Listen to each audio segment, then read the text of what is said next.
पंढरपुरात श्री विठ्ठल मंदिर परिसरापासून अगदी 1 किलोमीटर अंतरावरती आम्ही घेऊन आलो आहोत सागर डेव्हलपर्स निर्मित श्री दत्तनगरी रहिवासी येलो झोन ओपन प्लॉटचा भव्य प्रकल्प। साईटचा पत्ता सांगोला रस्ता शनेश्वर मंदिराच्या समोर, गुरुदेव नगर नजीक, सांगोला रस्त्यापासून अगदी 200 मीटर अंतरावर। श्री दत्तनगरी मध्ये आपणास उपलब्ध आहेत 50 फुटी डीपी रोड लगत 20 फूट अंतर्गत रोड, रस्त्याच्या दोन्ही बाजूला झाडं, स्ट्रीट लाईटची सोय, नगरपालिकेचं पाणी कनेक्शन, सिमेंट कंपाऊंड युक्त क्षेत्र, बसण्यासाठी बेंचेस, सर्व सुविधांनी परिपूर्ण असलेल्या श्री दत्तनगरी या आमच्या प्रकल्पामध्ये आपल्या हक्काच्या घरासाठी प्लॉट बुकिंग करण्यासाठी आजच संपर्क करा। संपर्क क्रमांक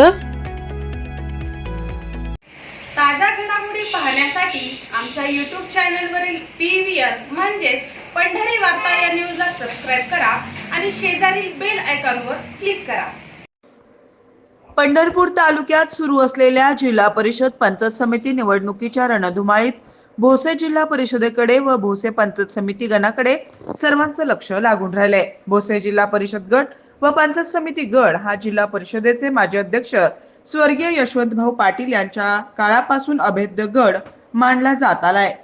पुढे लोकनेते स्वर्गीय राजूबापू पाटील यांनीही तीच परंपरा कायम ठेवली, तर ॲडव्होकेट गणेश पाटील यांनी या गटात मोठ्या प्रमाणात जनसंपर्क ठेवत विविध प्रश्नांसाठी पाठपुरावा करत समर्थकांची मोठी फौज उभा केल्याचं दिसून येत आहे। राजकीय कोंडी होण्याचे चित्र लक्षात आल्यानंतर गणेश पाटील यांनी भाजपमध्ये प्रवेश करण्याचा घेतलेला निर्णय योग्य असल्याची भावना त्यांचे समर्थक व्यक्त करताना दिसून येत आहेत।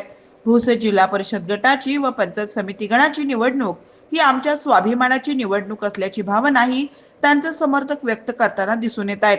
भोसे जिल्हा परिषद गटातून स्वर्गीय राजूबापू पाटील यांच्या सुविद्य पत्नी प्रफुल्लता पाटील तर भोसे पंचायत समिती गणातून पूनम सिद्धेश्वर पवार या भाजपच्या कमळ या चिन्हावर निवडणुकीच्या मैदानात उतरले आहेत। भोसे पंचायत समिती गणातील उमेदवार पूनम सिद्धेश्वर पवार यांच्याकडून भोसे गणात होम टू होम प्रचार केला जात असून गावभेट दौऱ्याच्या माध्यमातून मतदारांसमोर भाजपच्या माध्यमातून करण्यात आलेली व अपेक्षित विकास कामे, विविध योजना यांची माहिती देत पूनम पवार ह्या मतदारांना विजयासाठी मतदान रूपी आशीर्वाद मागताना दिसून येत आहेत। तर सिद्धेश्वर पवार यांचाही या गणामध्ये मोठा जनसंपर्क असून पहा काय म्हणाले सिद्धेश्वर पवार। काय भूमिका या मागची? कैलासवासी औदुबराव पाटील, कैलासवासी मोठे सुधाकर मालक, वसंतदादा काळे, राजूबापू यशवंतभाऊ पाटील यांच्या विचाराचा वारसा घेऊन आज प्रशांत मालक, गणेशदादा, रणजित भाया, कल्याणराव काळे यांच्या मार्गदर्शनाखाली या भागातली या भाजपाचे उमेदवार आम्हाला दिले आहे आणि या संधीचं सोनं करण्याचं आम्ही तंतोतंत पालन करू। जे काय रस्ते असतील, पानंद रस्ते असतील, लाईटीचा प्रश्न असेल, पाण्याचा प्रश्न असेल, कॅनलचा प्रश्न असेल, नदीच्या पाण्याचा प्रश्न असेल, हे सर्व प्रश्न या नेत्याच्या पालकमंत्र्याच्या माध्यमातून, या सर्व नेत्याच्या माध्यमातून सोडवण्याचा आम्ही प्रयत्न करू। विठ्ठल सहकारी साखर कारखान्याची सभासदांची संख्या या मतदारसंघात मोठी आहे। विधानसभेला जे चित्र दिसतं ते यावेळेला दिसणार नाही असा विश्वास वाटतो? हो, 100% विश्वास वाटतोय, कारण जे काय विठ्ठलला झालं ती परिस्थिती आज नाही। कारण लोकाला जे काय आश्वासन दिलं त्या आश्वासनाची पूर्तता झाल्या नसल्यामुळं विठ्ठलचा सभा पूर्ण वैतागला आहे। त्यामुळं 100% या पंढरपूर तालुक्यात नव जिल्ह्यामध्ये भाजपाची सत्ता येईल। भालके आणि अभित पाटील एकत्र आले त्यामुळे कुठेतरी परिणाम झाले? तसं काय वाटणार नाही। जिल्हा परिषदेवर भाजपचाच वर्चस्व राहील असा विश्वास माझे आमदार प्रशांतराव परिचारक व्यक्त करताना दिसून येत आहेत। कल्याणराव काळे यांनी आपल्या भाषणातून आघाडी महायुतीच्या माध्यमातून आम्ही लढणार होतो असंही सांगितले।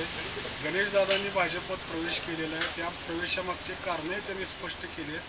अशा वेळी समोरच्यांकडून आरोप केला जातोय की भाजपची विचारधारा या भागात चालणार नाही, काय वाटतं? कैलासवासी यशवंतभाऊ पाटील, कैलासवासी राजूबापू पाटील जो ह्या भागामध्ये विकास केला आहे तो विकास लोकांच्या ध्यानी आहे। त्यामुळे त्या विकासाजवळ गणेशदादांचा निर्णय घेतला आहे त्याला त्याच्या पाठीशी या भागातील जनता ठाम राहील। या भागातील कुठल्या विकास कामांना प्राधान्य दिले जाईल आणि कुठल्या विकास कामांसाठी तुम्ही मतदारांसमोर मतदानाचे आवाहन करताय? या भागामध्ये पंचायत समिती माध्यमातून मग शेतकऱ्यांसाठी कडबा कुटी असेल, पाणबुडी मोटर असेल, शिलाई मशीन असेल किंवा मुक्त गोट्यासाठी अनुदान असेल, गाय म्हशीसाठी अनुदान असेल, या योजना ज्या आहेत सर्वसामान्य घरकुलाची असेल या सर्वसामान्य घटकापर्यंत पोचवण्याचा आम्ही प्रयत्न करू. त्याचबरोबर कॅनलचा पाण्याचा प्रश्न आहे, नदीचा पाण्याचा प्रश्न आहे, तोही आज सर्व नेत्यांच्या मंडळीच्या माध्यमातून आम्ही सोडवण्याचा प्रयत्न करू. गणेशदादांच्या पाठीशी कल्याणराव काळे जसे ठाम आहेत तसंच रणजित भैया शिंदे हे देखील ठाम असल्याचं दिसून येतंय. काय याचा कितपत फायदा होईल असं वाटतं? 100% याचा फायदा होईल. आज प्रशांत मालक यांच्या नेतृत्वाखाली, रणजित भाई यांच्या नेतृत्वाखाली, कल्याणराव काळे यांच्या नेतृत्वाखाली 100% या भागाचा फायदा होईल.